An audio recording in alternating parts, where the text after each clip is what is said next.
Hello, and welcome to the World Healing Tour podcast, where our mission is to help you heal yourself so you can heal the world. Hi, my name is Noah Crane.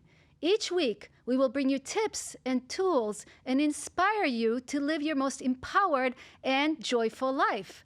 I'm also the founder of the 3G Effect Mindset, a daily practice that reminds you to take 3 very important actions every day to live your best life. Number 1, every day, remember to have a grateful heart and connect to your gratitude. When you connect to your gratitude, you will actually attract more miracles and more things that you want into your life. So think right now, what are you grateful for in this moment? There's always so much to be grateful for, right? Number 2, every day, remember to ground yourself in love and compassion. First, love and compassion for you. Have grace. Give yourself grace. Don't beat yourself up. We all do things that we need to learn to forgive ourselves, to accept, and learn to let go, not to hold on to things.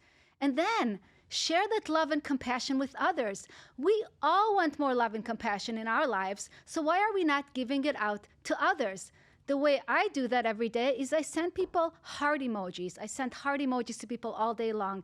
And I really believe that the world is round, energy moves in a round circle. So the more love and the more hearts you will put out in the world, the more you will get in return. So keep putting out that love if you want to have more love in your life. And number 3, every day, know that you are guided by God. You're not alone on this journey. God is here. He's inside of you. He is beside you. He's all around you. Learn to listen to the messages of God and have faith and trust in yourself and your journey. You are never alone. By practicing these 3 important things, I really have shifted and changed my life as well as the life of so many people around me. So just remember to take those 3 important actions every day to be able to stay in a positive mindset and a positive attitude, because at the end of the day, it's all up to you to live your best life. Today, I'm excited to share a really important topic with you today. It's going to be all about how can we grow ourselves more? How can we help ourselves transform and become more the person that we are meant to be? So I have an incredible guest with me today, and I can't wait to introduce him. Karl Fryburg is a serial entrepreneur for over 40 years. He's a coach, he's an author, just an incredible human being. Karl is an author of 3 incredible books and 1 more coming down in the pipeline. I can't wait to hear about that as well. Karl considers himself a career learner. He believes continued and never-ending improvement. We have to continue doing that. And he believes in this one mantra: never give up. Welcome, Karl, to our World Healing Tour podcast. Thank you, Noah. It's really a pleasure to be here. I'm looking so forward to our chat today, and really excited to share some knowledge and some information with your listening audience. I love that, and I love how, Karl, you have done so much self-work on yourself and so many things that you could teach us so much, because after all, this podcast is about healing yourself so we can heal the world. And I know that you have done so much growth and so much learning. Can you tell us a little bit about yourself first so people can kind of get to know you more about you and what you do? Sure, I'd love to, Noah. It's interesting that Noah in the intro had mentioned continued and never-ending improvement. I've always kind of considered myself a seminar/webinar junkie. Self-improvement is probably one of the best things that anybody can pursue and seek. There's so much information out there available nowadays at little or no cost whatsoever. It's just a matter of taking your own initiative and going out there and finding whatever that specific thing is that might be lacking in your life that you feel you're missing, whether that's confidence in yourself, drive and ambition. Many people have instilled fears, fear of speaking publicly, fear of going out in public. There's just so much out there available, but the only person that can fix you is you. I mean, you have to start with yourself, and move forward from there. So I have found that, by continually finding new things to learn, new ways to push myself and to grow, it just helps for a better overall experience for me, for my life and what I do. I love that. And your story is incredible. In your book, A Limb for a Limb, you talk about your story and how, everything started kind of unraveling in your life and the lessons you learned from that experience. Can you tell us about A Limb for a Limb, what the story is about? Absolutely. The book is titled A Limb for a Limb, the 100-year-old oak tree that changed my life. In an act of good neighborly gesture, good neighborly faith, roll up your sleeves and help out a neighbor. They had a very large oak branch, kind of half dead, hanging off their tree. And my friend, he had started working on it. It wasn't working out very well for him. He had to go back to work. I just said, I got this. I come from 40 years in South Florida. I've been through many hurricanes. I have chopped thousands of hours of trees. So it was not a big deal to me. I was using a pole saw, so I was about 12 feet away from the tree and 6 feet behind the tree when the limb let loose. And as it hit the ground, because of the shape of it, it took a bad bounce backwards and literally in the blink of an eye removed my big toe from my right foot. I know a toe is not a limb, but big toe for a limb didn't sound like a good title for a book. So here I am, actually trapped under the branch, at least my foot. So thankfully and thank God the neighbors, the kids are there, the sons who are big boys, they helped to get me free. My wife scooped me up and off we went to the hospital where I had to have that toe removed. Something about being an entrepreneur and being self-employed and being your own enterprise and your own boss also typically means when you're not trading hours for dollars, your income goes to zero. So at that same blink of an eye, my income went to zero. Let's go 4 months and 2 operations later, I'm back to where I'm functional enough that I can get back to work. I work on yachts for a living, which is very physically demanding and taxing, including jumping on and off from the ground onto the boat and back. So there was a lot that had to be gone through in order to get myself to that place and that position. In those 4 months, so many things can happen to a person. You want to talk about heal yourself. I had 3 different types of self that I needed to heal. I needed to heal my mind, I needed to heal my body, and I needed to heal my finances. Something that, because of owning multiple businesses and starting several businesses, literally the first thing I did, and I don't suggest this to everybody, but I got my wife and I both brand new credit cards the moment I got out of the hospital that had 12 months, 18 months, zero interest, purchasing power, because I knew we were going to be paying bills and buying groceries and paying mortgage, rent, car payments, etc., with other people's money for that period of time. I've always handled all the finances of the house. Why should both of us have to worry about all the time when I can handle that burden myself? So that was a heavy load on me, as well as, of course, the life-changing incident that occurred with the removal of my big toe. So I had set myself up in the living room of our home because, first of all, it was much easier to go from the living room couch onto the floor at night to sleep on a mattress than it was to walk to the back room. Plus our bed, king-size bed, high off the ground. I haven't ever fallen out of it, but I just assumed that I was going to fall out of bed if I got in that big bed in the condition I was in. So every day I would start my day with some kind of a powerful video that I would find. I would just scour the internet every day and make sure that I found something that would help me with all the pain and the struggle and everything that I was going through. And then the rest of the day was figuring out what I need to do to make money from home so that this never happens again. And that's where the beginning of the story of writing the book came from. I found a program on write books, put them up on Amazon, and make money selling books. Well, it's a little trickier than that, but that's kind of where it all began, and that's how the book came to be. So that is your first book, A Limb for a Limb. That's correct.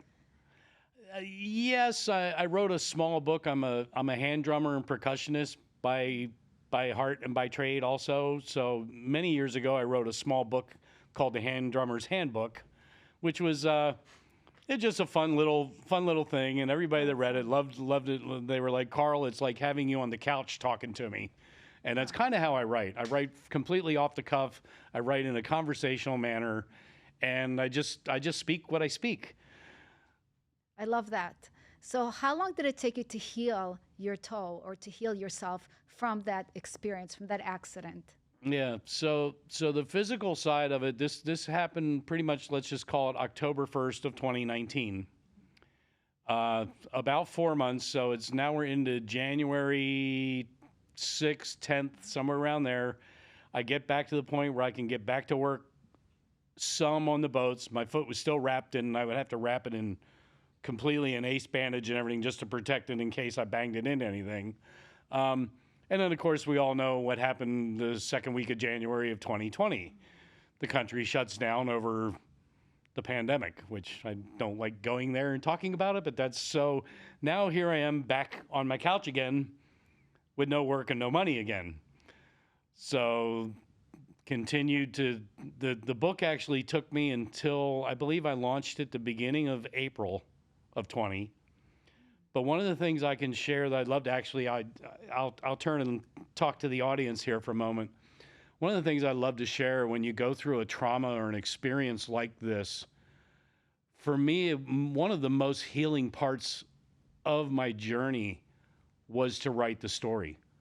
Now, whether you take it to Amazon or you publish it or whatever, if you're going through a trauma, a relationship problem, a money problem, a marital problem, a family crisis, sometimes you need to get it out of here. And the easiest way to get it out of here is to get it onto here, is to put it on paper. And the other thing that's interesting about writing, and I know, Noah, you know this because you're a writer as well.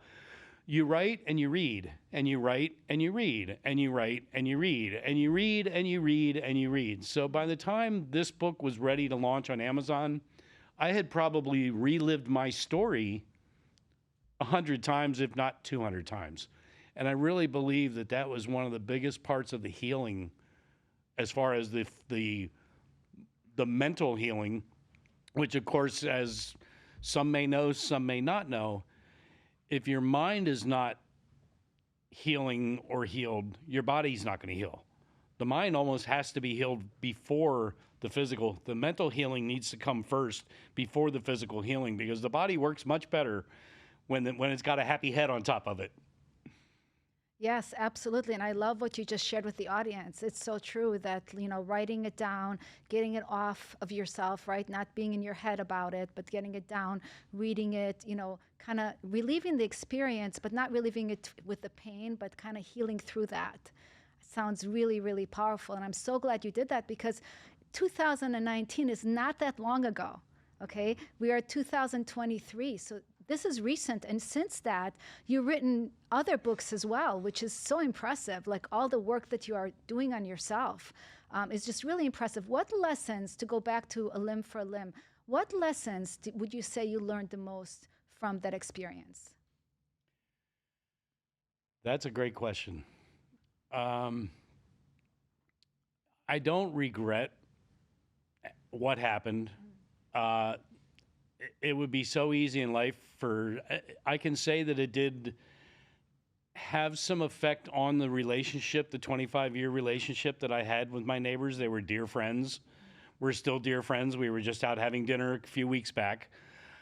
It's not quite the same closeness as it was before. But if there's any lesson to be learned aside from be more careful and be safer about what you do when you're doing things, which again, this was, to me, was a complete freak of nature, just something that was unavoidable. And, I'm also a firm believer in God's spirit universe. whatever you call your higher power, that, maybe there was an adjustment that needed to be made in my life, and it came as a result of something that seems a little extreme and drastic. But I don't regret. I even went back and hugged the tree several months later. It's a big old 100-year-old oak tree. It's this big around, and I went back and I forgave the tree because it wasn't the tree's fault. I'm the one that took a limb from it. So, but yeah, the lesson, one of the biggest things, the takeaways or things that I found, and again, this is still something that I'm continuing on the path of, is creating multiple streams of income. Because I learned the very hard way what happens when you have your own company and your own business, and something dramatic like this occurs. It literally just stops everything. And that was a real challenge and a real struggle. And I thank God that my wife was full-time at home during all this time, because she was able to be my caretaker. And it's interesting, the struggle that so many people went through with the pandemic, because you've got a husband and wife that kiss each other goodbye at 8 o'clock in the morning and don't see each other again until 5 o'clock in the afternoon, or 6 o'clock or 7 o'clock. And now they're 24/7, 7 days a week, 365. And it was a very challenging time for a lot of people. I feel a little blessed because we had 4 months of practice leading up to it. And of course, I was there was some times I was in a very, very dark place, because I had, and the mind is an incredibly powerful tool that can work for you or against you in many different ways. And there was many times that I'm saying, what have I done to my life? What have I done to my family, to my wife, our relationship? How am I ever going to get through this? And of course, here I am. And I did. And that's usually what happens if you pursue and you stay true to yourself and you work on yourself and get the healing done. Absolutely. And I think it's amazing, especially the fact that you went back and you gave that oak tree a big hug. How cool is that? What did that feel like to do that? To give it complete forgiveness to that whole. It was an amazing exchange of energy. First of all, I mean, I've always kind of, carry long hair, and I'm 62 years old, so I consider myself a hippie and a tree hugger. And so it was really great for me, especially because it was kind of the final closing of the chapter or closing of the book, to actually forgive. And you can't say an inanimate object. A tree is a living being in its own. And it really was, it felt very wonderful to me. And I did feel almost an instantaneous relief as a result. That is just so beautiful. And yeah, everything has energy, right? The tree has energy. It's alive. And so for you to give that final, connection with the tree, how long after your accident were you able to do that? It was within about, I would say it was pretty close to 4 months, because the actual physical healing took that long. After the first operation, what was left didn't heal very well. So I was required to go back and have a skin graft operation 30 days later. So literally the pain that I went through during the first part of the accident reoccurred 30 days later. There was no difference in the level of extreme pain that I had to go through and live through. I mean, not being able to get up and go to the bathroom for myself and things like that. Very, very difficult time. So until I was able to get from I call it 4 legs, because it was 2 legs and 2 crutches.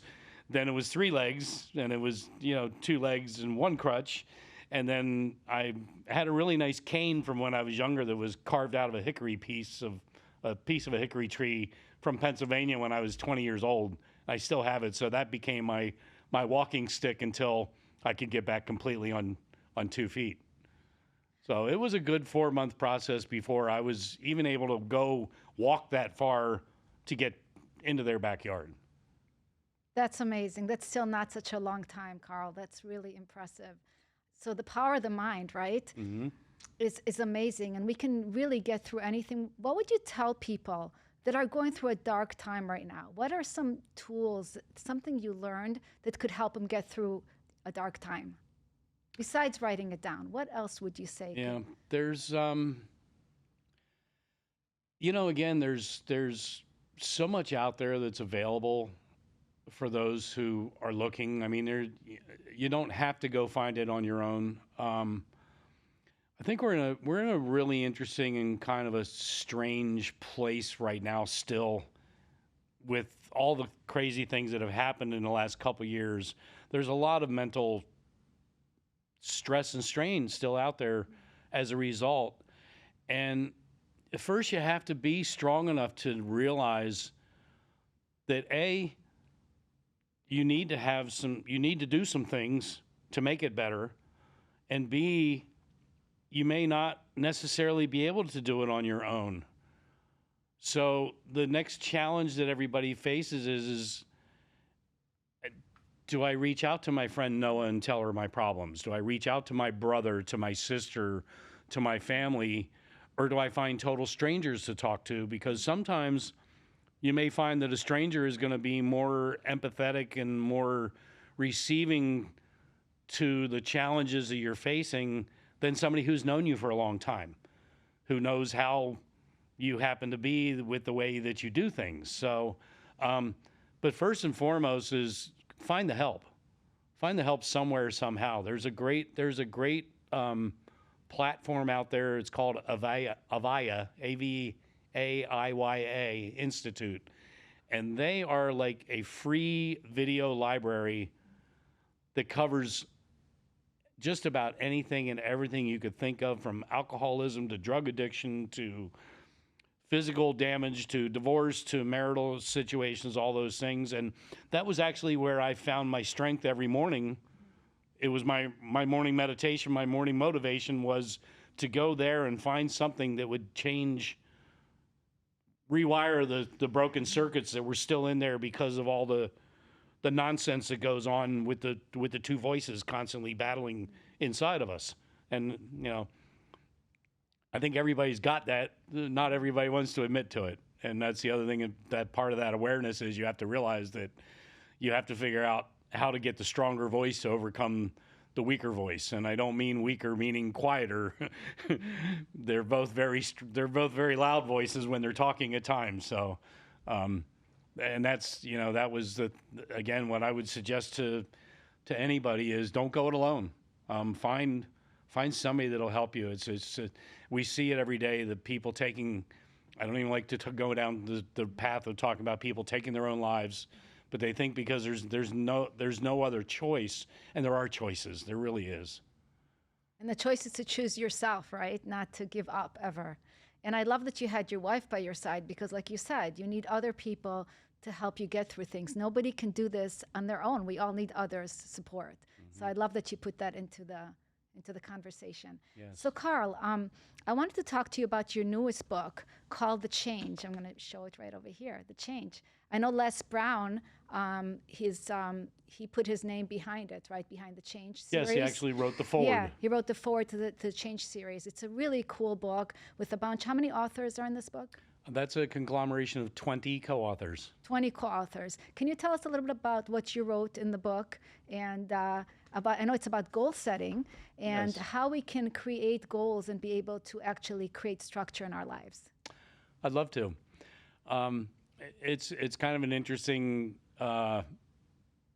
I'm also a firm believer that things just don't happen out of happenstance. Things happen because you're in alignment with something. You're in the right place at the right time. The vibration or the energy that you're putting out there to the universe, again, universe, God, creator, is what sometimes opens these doors that you maybe didn't know that were available. So I had gone to another self-help convention or seminar, webinar down in Miami in December of last year, where I actually met up with one of my high school chums I hadn't seen in 40 years because he was part of the higher up of the company. He was one of the VP or something like that. Well, his girlfriend at the time She reached out to me shortly after the event, and she says, "Hey, Karl, I know I've read some of your stuff. I know that you're a great author. Where I'm part of helping to put this book together. This one is actually volume 19. Wow. They're in the process of building volume 20 as we speak." So it was a kind of a simple introduction. Hey, let me send you some information about it, and then I'm going to get you on the phone with Jim Lutz, who's one of the two gentlemen that's on the back cover of the book. We had a great chat, and don't fool yourselves. These books you're invited into them, but you're also invited into them monetarily. We pay to be there. They don't pay us to be there. So it's a fabulous marketing tool. What's happened just since I got my hands on this book and I started sharing it. I don't know that you and I would be having this conversation so soon if it wasn't for this book. I know that we were going to have this conversation regardless, but the book helped to get me sitting in this chair quicker also. And it's just really wonderful to collaborate with all these different people. And yes, I wrote it about goal setting, because that's actually what my next book in the pipeline that I created is Goal Setting Simplified. Because lots of people, everybody's like, "Oh yeah, I got goals. I know about goals." It's like, great, where's your book? What book? The book that has your goals written in it. "Oh, I don't have them written down." It's like, well, then you don't have goals. And one of the things that I don't think I would be in the place that I'm in today, mentally, physically, and financially, if I had not set specific goals and timelines on things that had to be done. Even the goal-setting book launched on the 20th of April because I had it slated that it was not going to go past April 30th. It was a written goal, and I had reverse engineered it, and I got done 10 days ahead of time, which I was really proud of. That's amazing. So can you tell us more about how can people start writing down their goals? Is it something you do every day? How does it work? Well, there's a lot of different approaches to goal setting. It's interesting. You and I both achieved a goal today because I left Fort Lauderdale an hour before this event to get here, and you left from wherever you were out running around to do because, believe it or not, that little thing in your pocket that has all the days of the month and everything, where you say, "Oh, Tuesday night I'm having dinner with so and so at 8:00." That's, in reality, that's a goal. That's a goal that you're setting. Getting up in the morning is setting a goal. So there's so much out there to be learned about it, and that's one of the reasons why I put together a book calling it Simplified, because I kind of broke it down into bite-sized little pieces. And yeah, the idea is you have to think about things that you want. Now, I want to lose weight. That's not a goal. I want to lose 5 pounds. You're starting to get into a goal. I want to lose 5 pounds in the next 30 days. Now you're defining your goal a little bit further. I want to lose 5 pounds in 30 days because I want to get in that nice dress for the dinner party I have to go to in 45 days. That's a goal. I want to lose weight, not a goal. Saying it out to the universe and not putting it on paper, not a goal. So there's a lot of different ways to do it, and I've actually launched a course. Right now it's $99. It comes with the book. It comes with a PDF and a downloadable workbook. It comes with an hour one-on-one with me that I video record on Zoom, and then you get the recording to help kind of launch the steps that you need to launch. And it really does take clarity. And yes, there's a lot out there. Same thing. You can punch in goal setting in Google, and you can read for the next 30 days. I love that. So Karl, this is your goal-setting book. So what are some things I'm going to be learning in this book? Can you give us some steps of what we'll be learning in this book? Sure. Mm-hmm. Sure. The beginning part of it really is, and it's kind of interesting. I do a little exercise before you really get into the daily homework assignments, because it does have homework assignments. And the game that you play, or the little exercise concept is, if you woke up tomorrow morning and you had $1 million, write down 10 things that you would do. And it's really interesting when you do this in a room full of people and then they pass it all to the front. You look at it, almost 99 out of 100 people, the first thing they write is quit my job, which is really sad to know that there's that many people out there in the world that don't like where they are or what they're doing. So, and then, it's, oh, I'm going to buy a car, I'm going to buy a house, I'm going to do this, I'm going to do that. Well, the interesting thing is you don't have to have the $1 million in the bank to start doing that. If you really don't like your job, then set a goal that in the next 60 days, I'm going to go get this job. Well, okay, so this job requires that I have to have this and this and this and this and this before I can have that job. So then you have to say, okay, well, if I got 6 months, at 5 months, I have to have this certification, this license, this, pick real estate. I want to become a real estate agent. Well, you can't become a real estate agent until you've gone to real estate school. So at 5 months, I have to have all this in line. In 4 months, I have to have this. In 3 months, I have to have this. In 2 months, so the simple terminology is reverse engineering. You pick what it is you want to accomplish, and then you figure out how am I going to get there. And the other really wonderful thing about goal setting is if you don't hit the goal, you reset the goal. Now, you don't go after the goal saying, oh, well, if I don't hit it, I'll just reset it. You do everything that you possibly can. And if you didn't make it because there was 1 or 2 little hiccups along the way or things that sent you down the wrong path, you don't beat yourself up over it. You actually congratulate yourself and reward yourself for your efforts. You reset the goal and you reverse engineer it again and figure out what it's going to take now to get it from here to there. Because one thing you'll find is whatever that goal was that was out here, and I don't know if you can see the desk, but so let's just hold my hands up here. Whatever that goal is that's out here, and you're moving and inching your way along to that goal, if you get to here instead of here, you're still here, you're not back here anymore. So now when you reset that goal, it's a lot more attainable. And again, it can be as simple as, people don't wake up in the morning typically and say, oh, I'm going to go buy a car today.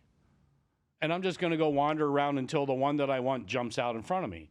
No, people are reading magazines. They're reading Car and Driver. I want a dark blue Mercedes-Benz 2 Series with charcoal leather interior. And these are all goals. These are all things that you do in the process of goal setting. And the one of the things I almost always mention when we talk about goal setting is if they would start teaching this beginning in like the 5th grade or 6th grade, imagine what the world would be like if people were actually taught how to succeed in life before they actually had to go out and begin life. It'd be a whole different world here. There'd be a whole lot more people that didn't rely on government money and everything else. And goal setting helps. Definitely. And so many of us seriously do not write our goals, unfortunately. So many of us just live by the seat of our pants. Like you say, people don't like their jobs. They don't like where they're at. They're not happy in whatever area they are, but they're settling. Why do people settle? That's one of the 7 wonders of the world to me. But I think we all know in this kind of world, in this realm, we're cut from a little different cloth. We have those big aspirations and those big visions. Vision, is another great word that doesn't get used as much as it should or as properly as it should. A vision, it doesn't have to be something that comes down from God. It can be, a vision is something that you have created in your brain, in your mind, that is an end result to a process. And I just think that's, again, why I created a book called Simplified, because I'm trying to make it easy for people to grasp the concept. And of course, what's in the pipeline currently is Goal Setting Mastery Simplified. Because the whole series of books in the Running Fair Lifestyle book series are all going to be simplified. I'm actually going to be doing one called Credit Creativity Simplified, because I'm still playing that credit card game 4 years later because of the $100,000 in debt that I put my wife and I into when this accident happened. I have carved out a giant chunk of that since. We're not, It's kind of funny. People talk about broke versus poor. I don't believe I've ever been poor. I've been broke a lot. And then there's broke at a higher level. So, you're not where you want to be, but you're not worrying about groceries. And these are all things that, again, specifically timelining things that need to be done in order to accomplish the life of your dreams has to be done where you can physically see it. There's a little thing called the reticular cortex that the brain has. And just pen to paper, the idea of, oh, I want to get a new car. I want to get a new car. Now you're stimulating two different things. You've got pen in hand, three actually, your mind, your eyes, and you're physically writing. And these are the things that stimulate and activate neurons. And I don't want to get into a whole science class here, but there's all kinds of things that happen interestingly in the body when you pursue things like this. And the guy who set the first 4-minute mile didn't wake up one morning and put a pair of sneakers on and go out and set a 4-minute mile. That's great. So how important are rituals for people to have a ritual like goal setting is a ritual also, right? You do it on a daily basis. I don't know how it is in your book, whether you do it on a daily basis, but a lot of people talk about set your goals daily, write your goals daily, right? Yes. How important is it to have rituals in our life for success, would you say? I think if you have ever listened to just about anybody on a stage of the world who talks about success, whether that's success in relationships, success financially, success in business, there is one absolute common denominator between them all, and that is clear and concise goals and rituals and meditations and daily routines. Many of us, there's two schools. A lot of people will write everything down at night for what they want to accomplish the next day. And I'm not sure how you are when you lay down at night, but when I lay down at night, instead of my mind winding down, it seems like it wants to wind up. And then you're laying there and all of a sudden it's like, oh, tomorrow I got to do this, I got to do that, I got to do this, I got to do that. The next thing you know, 2 hours have gone by and you haven't slept. Just sitting down and saying, okay, tomorrow I need to take care of this and this and this and this and this, and putting it away, even if it's on the nightstand, will help you find that deeper sleep a lot quicker. And again, the morning, especially, you talk about the 3G effect, gratitude. Get up and be grateful for first of all the things you've accomplished yesterday. Go back and look at that list and reward yourself for it. And I don't mean you have to go out and buy yourself, some $1,000 piece of jewelry or something, but give yourself some kind of reward for pursuing and persisting and doing what it takes to be resilient in life, to continue on and to better yourself and to better everybody around you actually gets better as things get better. Yeah, and I love your energy, Karl, because you're in a very positive attitude and mindset. Are you like that all the time? I do my best. It's funny that I just said I do my best because I've also eliminated the word try from my vocabulary, which is another thing that everybody needs to do. They don't need to try to do it. They just need to do it. Try means, well, probably not, oh, you want to come over for dinner on Saturday night? Oh, I'll try.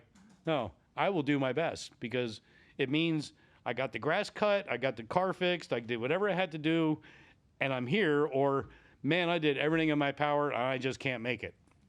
When you say you're going to try, you might as well say no.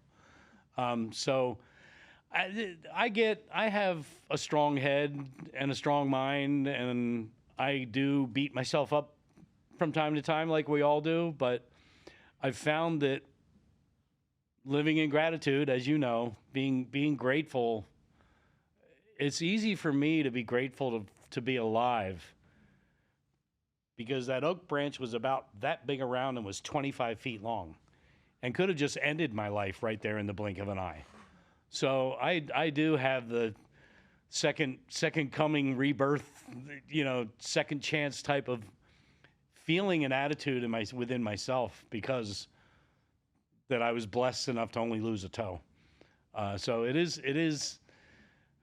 always feels better to live in the light than it does in the darkness also. For sure. And God was definitely watching over you. There's no question about that. Even though as painful as it is, and I can't imagine what you've been through and the darkness you've been through, but the fact is that you're here and you're well and you're feeling grateful. That is so, so important to be in that mindset, to attract what we want into our lives. How important, I want to ask you, Karl, is integrity, having integrity in our lives for our success? That, I believe that integrity, it can be taught, it can be learned, but I think integrity is something that is inside of us from a very, very young, impressionable time in our life. I grew up just outside the Amish country in Lancaster, Pennsylvania. In a kind of a middle class, not upper middle class, but a good neighborhood, good family, good values. These are all things that help to mold and create integrity. And as far as integrity for life and for success, absolutely 100%. One of my favorite phrases that I learned when I was probably 19 or 20 years old, and it is, speak of what you will do and I will listen. Do what you speak of and I will believe. Say it one more time. Speak of what you will do and I will listen. Do what you speak of and I will believe. Because many people, especially in this day and age, they're a life of false promises. Oh yeah, I got that. I got you covered. I'll do this. I'll do that. If you're going to say you're going to do something, do your best. Do everything you can to bring that to fruition. And the idea of, I work on big boats, on yachts. On the fishing boats, they have these giant tuna towers that go up to the stars, it seems sometimes. That was one of the biggest challenges I had to overcome, because they also most yacht owners don't care for you wearing shoes on boats.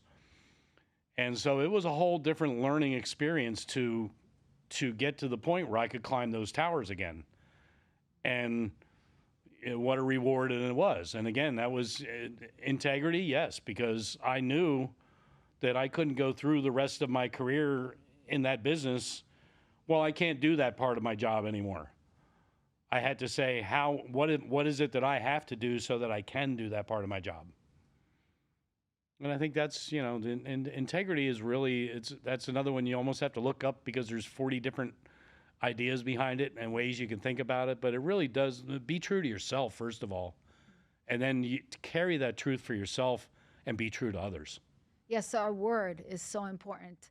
And like you talked about before with goal setting, we have to learn, even if we don't do what we say, we have to learn to forgive ourselves and maybe recreate it, recreate that word, right? That's integrity, because, you don't just leave people hanging. You give your word, and then if something happens, you can't be somewhere at a certain time, you got to be in communication and let them know, hey, and that's integrity. Things will always go out of alignment or out of integrity in our lives, but we always have to learn to put back in. And that really makes us who we are, is our, how we show up every day in the world. That is so important.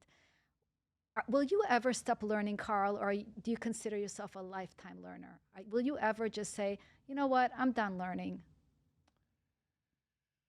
I don't know how to not learn. I'm in even the industry I'm in, I learn something almost every day, because it's forever changing. I don't like running into challenges that I cannot come up with a solution or an answer to. We live in such an amazing information age now, that there's no excuse for not learning if you're willing, able, and wanting to learn. I shift sometimes. I've kind of just recently, because of another new business launch that I just launched another business at 61 and a half years old. there's things that I've been on the path of that you get a lot of emails. I'm sure you get people, programs that we've purchased in the past. I had to start literally like unsubscribing and turning things off because I call it Labrador Retriever syndrome, where it's like, oh, bunny, oh, kitty cat, oh, birdie, oh, stick, oh, pond, oh, car ride. And you find when you're running around like a chicken with your head cut off all the time in 19 different directions, it's very hard to accomplish anything. Everybody's like, oh, I'm a great multitasker. There's no such thing. There's one task at a time. So I kind of just shifted my learning to what serves me right now, and that happens to be learning about the solar power industry because I've just launched a new business in residential solar. Because again, heal the world. We can heal the world through solar energy as well, through green renewable energy, and that's another passion of mine, being a tree hugger hippie. I love that so much. Did you want to tell us a little bit about your solar energy thing? I don't know a lot about it. Yeah, we could. I mean, I found a company that's a nationwide platform. So we're not like you would think of brick and mortar where you jump in a truck and you go climb on a roof and put panels up.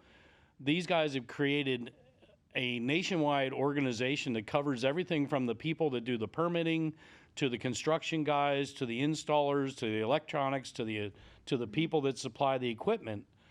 And so with each house comes its own set of issues because you got north, south, east exposure, and you literally can like grab things off the shelf and put them into the package and build the package. And it's like, well, that's not quite going to work for me. Okay, let's pull that out and put this in. I went to a convention out in San Diego for 5 days just a couple of weeks ago. It was their annual convention, which, again, flaming arrows and fiery hoops. There was everything that could possibly come against me to prevent me from going to San Diego. Did. Financial issues, there wasn't a lot of work going on, money, all the challenges that makes you want to just go give up. Oh, well, you know what? I'll just cash in the plane tickets and I'll cash in and I just won't go. No, I went. And one of the things I found out is I need to learn.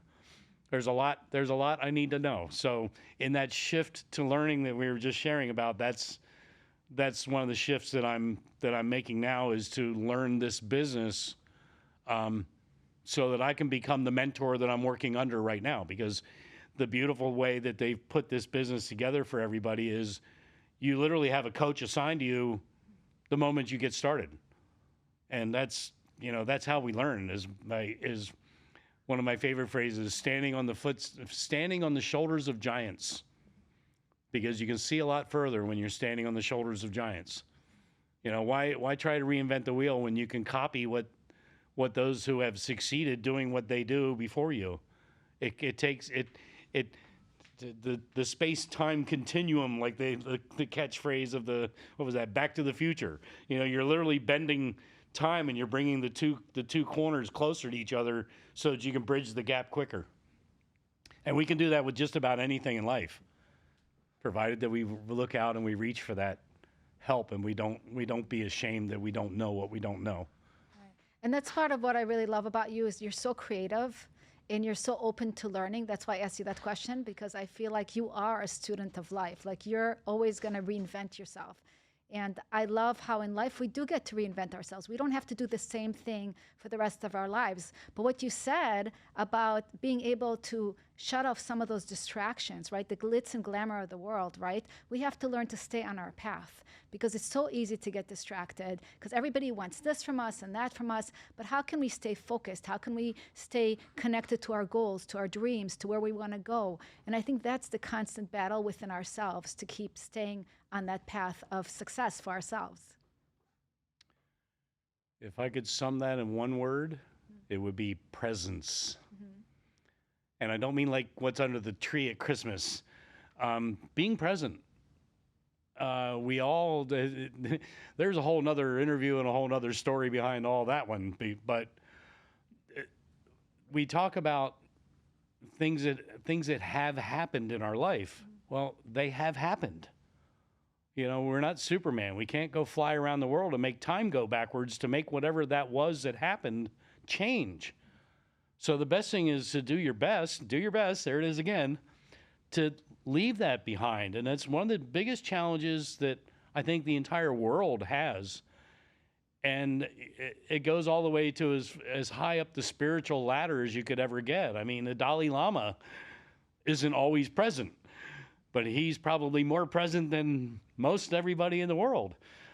So yeah, presence is key, and also structure and systematizing, big word there, but create systems that make sense. Like I can get on the computer and I can make business cards and make them look pretty cool, and I can design some graphics and stuff. But I got a guy in Sri Lanka that when I send him $50, you'd think I'd send him 1,000, because $50 goes a long way over there. And I'm able to take a piece of paper and draw a circle and say, okay, I want a sun in the middle, and I want it to say Solar Solutions Specialties, and I put it on my scanner and I send it to him, and an hour later I've got this beautiful company logo that cost me $20. I can make a whole lot more money for myself spending that hour, 2 hours it would have taken me, and it wouldn't have been near as good, by devoting my attention to the things that serve me better than the things that you do that become distractions. The Facebook is a big distraction unless you're using it properly. It's real easy to get caught and go down the rabbit holes, and next thing you know, 2 hours is gone, and you're looking at your high school buddy's daughter's new cat, and you don't even know who he is because you haven't talked to him in 40 years. And so, I think that being present, knowing what you need to accomplish, which again comes back to the written goals, to create the plan, to having a day planner or a schedule or a calendar that's always full, that has reminders to tell you that you were supposed to be you were supposed to see Noah a week ago at 3:00 in the afternoon and you weren't there. These are the things that we need, that you need by structuring your life around having specific plans and goals. Yes, absolutely. So Karl, how can people find you and, your online course? How can they get connected with you? Of course, I'm on Facebook. I am Karl with a K. So there's not many of us out there. My last name is Fryburg. You can actually Google Karl Fryburg, and my books show up on Amazon. You can find me on Facebook easy enough. And I'm certain when these podcasts go live, you're going to have some contact information there as well. I actually am in the process of building karlfryburg.com right now, which is going to be kind of like a LinkedIn or Linktree, only just for me, so that you can go there. If you want to learn goal setting, you click on the goal setting link. If you want to have a private coaching session with me, you click on the coaching session. If you want to learn more about Brian Tracy University, you'll be able to find Brian Tracy in there, because I'm a big fan of his teachings. So Karl Fryburg, just Google Karl Fryburg and you'll find me. I love that. Well, Karl, thank you so much. It was so inspiring to have you as my guest today. I want to thank Karl for being our guest today. We've learned so much here today from Karl, from his experience and so many things, creative things that he does, which is really, really cool and interesting. So I hope you guys watch this and really enjoy it. Until next time, remember to practice the 3G effect mindset, to have a grateful heart, to ground in love and compassion, and to know that you're guided by God. What miracles will you experience this week? Can't wait to see you next time. Have a beautiful day, everyone. Namaste.